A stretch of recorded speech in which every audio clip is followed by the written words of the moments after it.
And the reason I say go under by 1 kilogram is because in my experience, these airport scales usually add up to 1 kilogram. And the thing is that they are right. They are the airport staff, so they're always right.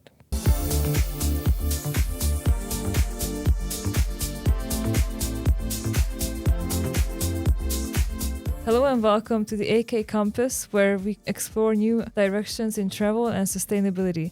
I'm Karolina, communications and sustainability expert with a decade's experience living abroad and an insatiable passion for discovering new places. I'm joined by Ágnes Gárdonyi, an accomplished journalist who regularly explores the intersections of travel and sustainability. On this show, we uncover inspiring stories from around the globe and bring you honest, insightful conversations on travel, sustainability, and current events, always with a non-political, open-minded approach. We welcome individuals and experts from all backgrounds to share their experiences about journeying and living beyond borders. Our sponsor is the Sweet Home Studio. Their services help us make this podcast possible. Their mission is to bring important social topics to Hungarian audiences.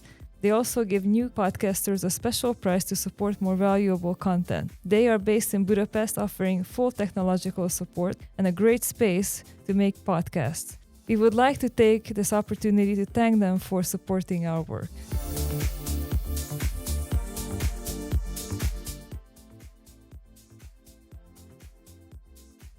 I'm Ágnes Gárdonyi, freelancer in journalism and communication. I mainly cover culture, science, and sustainability. You can find me on LinkedIn, Facebook. And I am Karolina. I'm a communication and sustainability consultant. As a freelancer, I work across countries, the EU. I'm based in Hungary. You can turn to me for non-ESG related sustainability projects and also communications and PR. And feel free to reach out to me on LinkedIn or on the AK Campus podcast Gmail address as well, which you can find in the About section. In this episode, Karolina will share her tips for packing for travel. This requires smart strategies to balance essentials, weight limits, and convenience for a stress-free trip. Focus on versatile items, multi-use gear, and organization techniques to avoid overpacking while covering all needs. These questions, split into general and specialized, encourage practical advice sharing for efficient packing. Yes, I really like this topic because I see people with various packing strategies, and I also like to watch videos about it, but sometimes I have the feeling that these shorts or videos kind of lack some things that I would pack. So of course they fit into a small carry-on. And I also see that US carry-ons they seem bigger than European ones. So I think that these people actually bring checked luggage, which is not a problem, but then I think they should own it. I will show my tips. I sometimes check bags, I sometimes don't, but I'll give my general tips. Yeah, like that's not a new thing that on the internet, they are not always telling the truth. So we try to do that, telling the truth. First, how do you create a packing list that covers weather changes without exceeding luggage limits? Well, I rarely have to do this, and I don't like to, but sometimes it's necessary to pack for 2, 3, or even 4 seasons. I experienced this in Iceland for a summer trip, at the Slovenian cave trip, also in the summer, and a festival in Hungary where there was a sudden drop of 15 degrees Celsius within a day. It's best to have coats that can be folded into a smaller item, like a rain jacket or a sporty coat that holds a lot of air, so you can actually push the air out and it's going to fill up again when you take it out. If you are flying, you can always wear your bulkiest items, your bulkiest shoes on the plane, and have a pair of sneakers and sandals depending on the needs of the trip. For sweaters, natural fabrics that are warm but breathable are good, and also good to have layers. Too big sweaters can take up too much space. Maybe also wear that on the plane if you plan to take at least one. Aim for a capsule wardrobe so that everything goes with everything else. Carry a portable small suitcase scale and pack under the limit by at least 1 kilograms, just in case the airport scale is not accurate or the check-in is automatic self-check, so the bag gets rejected because of extra grams. And I actually had this problem in Sweden that they had the self-check, and I had two bags, two 20-kilo bags, but one was a little bit under and the other one was over. So I actually had to ask a person to come and assist me with my bags, because the one that was a few grams over was just a few grams over, and I couldn't really change things around anymore, because the one with a smaller suitcase, the other one was a bigger one. And together they met the 40-kilogram requirement. And the reason I say go under by 1 kilogram is because in my experience, these airport scales usually add up to a kilogram. And the thing is that they are right. They are the airport staff, so they're always right. That's interesting to hear. It was so long ago that I had to check in my bag on a plane, so I never made a comparison with the scale at home and with the scale at the airport. So it is really interesting to hear. They can also check it at the gate. Your small check-in cabin luggage, they can also weigh that and then make you check it. Oh, okay. So you really have to pay attention on the weight.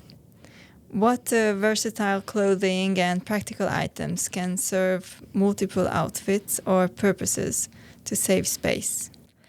I use a Turkish hammam towel that is actually a Turkish hammam towel, so it's not something that is a knockoff. And it both serves as a towel and as a light blanket, so I can take it to the beach as it does not belong to the hotel or the guest house. And if the blanket and the towel is dirty, which I also encountered, I can use it as a light blanket. It dries super fast, so it's easy to wash too. It literally, if it's like sunny and a little bit windy, it can dry under an hour from like being completely wet. This can be a problem if you travel to a place, to a destination where the humidity is like 100%, because then you need days to dry for the clothes. Yes, but let's hope that in most cases this is a useful tip, and then not everything's perfect. I was in Bali a couple of years ago, and I remember that everything needed so many days to dry, but we used laundry service down the road, so they did all these for us. But if we had to dry something, it took a couple of days. I think it would still be faster, even if it's not a couple of hours, but it would still be faster than a regular blanket. But I never tried, so I'll get back to you on that if I ever go to a high humidity place. You should go to Bali, yeah. I also carry a sarong, which from a less sensitive fabric, because obviously you can have like batik and you can have it from very fancy fabrics, but the point is that it should not be something that you're too scared to ruin in a travel context or any other context. A sarong can serve as a scarf, a beachwear, or a skirt. You never know when it will be a bit cold or you need it for a dress code, for example, going into a place of worship. It can also be useful to have foldable bowls and utensils, at least a spoon and a fork, as knife-like items are not permitted on planes on board, or at the very least they can be checked by airport staff for length and they either take it away or they don't. I also like to have a thermos that can serve as a cup for hot or cold drinks. So for example, if I'm in a hurry and I still want to drink my morning tea, I can just close it and take it with me. And again, it's mine, it's not the hotel's or the guest house's, so I can do whatever I want with it. I also use a large carabiner with a hook, which can hold weight well and serves as a third hand, so I can keep my bags off the floor in the ladies' room, for example. It is not multi-purpose, but it's very hygienic, and an extra hand is always useful. Which organization tools like packing cubes or compression bags make unpacking and access easier? I prefer compression packing cubes that also hold laundry in a different part within the same cube, so I can keep track of what should be washed. I have different colors and sizes, so I know what holds what. what contains what. Just be mindful that you will seem to have more space in your bag, but that can lead to overpacking for a flight, because these cubes, as they compress your clothes, they actually become heavy but small. So you will have space, but you won't have much to pack in. I also have regular packing cubes that don't compress, but I don't use those anymore because they are not compressing. So they are just an extra way to organize. I can still use it for organization at home in some cases. They're also good for organization, but because they lack the compression aspect, they just make less sense to me now that I have compression cubes. I just didn't start with the latter. I started with the normal packing cubes. And about the overpacking, how do you measure your baggage when you come back? Because at home you can weigh your bag, but when you come back and you bought a lot of stuff to bring home, you might be over the weight. Well, actually, it's the easiest thing. I carry a luggage scale with a hook that is from a reputable brand, and it's digital. It measures kilograms and also pounds, and I can just put it on my bag and then try it that way. It's relatively accurate. And if I'm lucky enough that I have access to a normal body scale, then I just weigh myself, and then I weigh the bag with myself. But the scale that I use, the luggage scale, is perfectly enough, and it's really small. It's like probably the size of my phone or something. That's really smart to bring that with you. How do you pack electronics and chargers efficiently while keeping them protected and tangle-free? Yeah, I was stopped for tangled cables before at security, so I use a simple pouch made for electronics specifically, so they are loops and pockets to keep things organized. And when I was checked, they told me that it was because of my tangled electronic cables, and they told me not to do it again and just have them in separate locations because they need to check if it's a device or something. And they ended up checking every item in my carry-on luggage one by one, even those that were not electronics.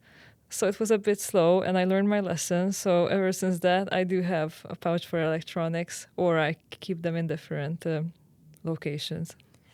And I know that this changed recently, that you don't have to take out your laptop or electronic devices from your carry-on bag when you get checked at the security, because they develop their technology or something like that. Yes, I still make sure that I can do it easily. I usually travel with a tablet because it's easier and it's also cheaper tablet, and I'm kind of worried about my laptop, but I take it if it's for work.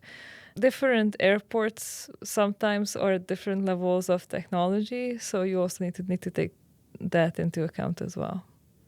Oh, okay. I experienced this at the Budapest airport and in Barcelona as well. So these are more developed airports, I guess. I didn't think about that. Yeah, that you should take into account that not every airport has the same security measures. We could have a separate discussion about how airports differ even in the EU. My final question, what strategies work best for packing toiletries to comply with liquid rules and minimize spills? This also has changed recently, if I remember correctly. Not in every airport, so they're trying to use scans that scan larger bottles, but it's being rolled out to my knowledge.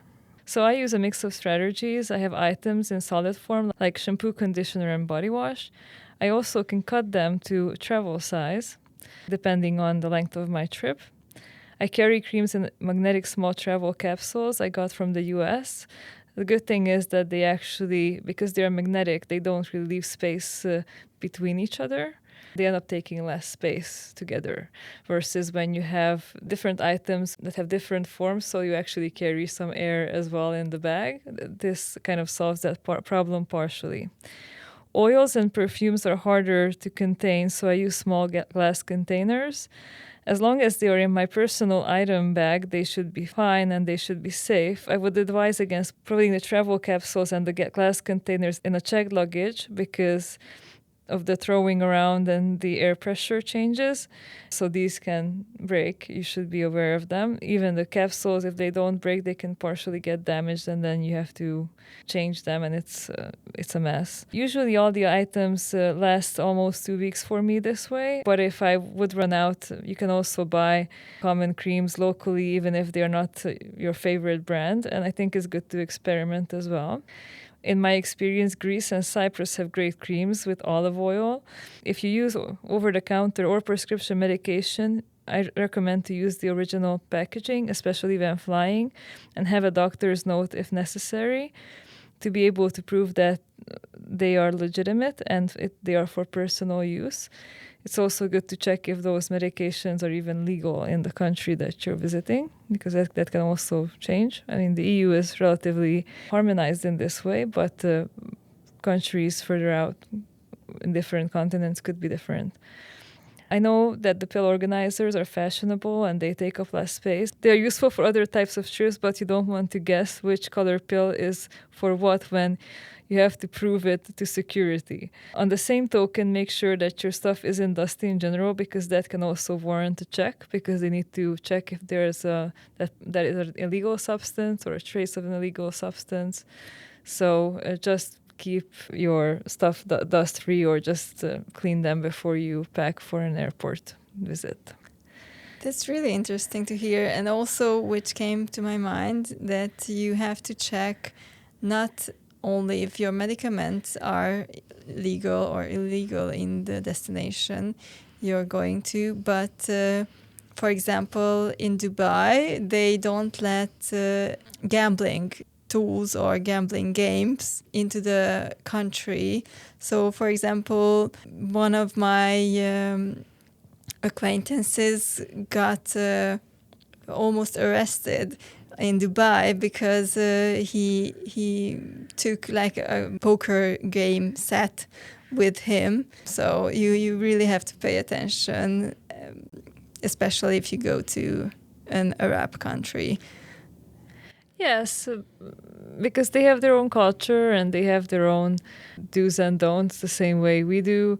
So it's good to do your research. And in our travel podcast, we often talk about being thorough and being respectful. And part of it is doing the research. So unfortunately, you probably didn't succeed with that. And even if you do research, you might make some small mistakes, hopefully not mistakes that would get you arrested or get things confiscated, but that's life. You try to do your best. Thank you, Karolina, for all these really useful tips. I hope that our listeners took notes. If not, they can listen to our episode again. Thank you for being here. I hope my tips help many people. Thank you. That was it for today's episode. You've been listening to AK Compass, guiding listeners through evolving ideas, directions. I'm Agnes Gárdonyi. And I'm Karolina Szakó. Subscribe, rate, review if you'd like to support us. Thank you for listening.